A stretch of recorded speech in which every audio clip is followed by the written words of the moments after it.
waxa runtii hawsha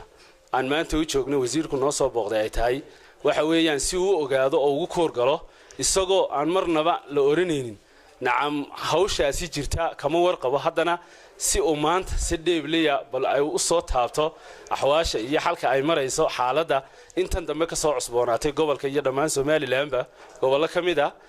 wasiirka waan ku soo dhaweynaynaa wasiir gobolka ku soo dhawow gaar ahaan caasimadda gobolka oo magaalada Boorama waxa kaliya oo ay tahay waxa weeyaan hawshani maalmihii ugu dambeysay iyadoo ay soo korodhay haddana inta dambe markaan ka tagno waxa weeyaan wasiirku isaga oo wasiirka wasaaradda caafimaadka ahna wasiirada inta badan wasaaradooda ay tahay wasaaradaha ugu culculus ogna hadba talaabada la qaadayo oo anagu wakiil uga nahay markastana ka warhaya xaaladdu sida ay tahay alxamdulillah aad iyo aad baan ugu hambalyeynaa wasiirka ka isku duwaahan anigoo ku hadlaya afkii gobolka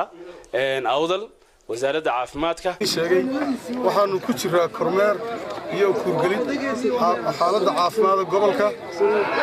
waxaan saaka soo booqanay oo soo maray isbitaalka weyn imikana waxaanu isbitaalka labadaba xaaladoodu way wacan tahay isbitaalka waxa yaala dad lagu qiyaasay dhowr iyo 30 qof oo hadda gacanta lagu hayo la daweynayo oo ay ku jiraan 5 maxbuus oo jeelka laga keenay jeelka imika maxaabiista waanu maray xaaladooda caafimaad ama xaaladda shuban biyoodka aad buu uga leeyahay kullibana uu soconaya kormeerka iyagu ilaa Britain xog rasmi ah helaysan insha Allah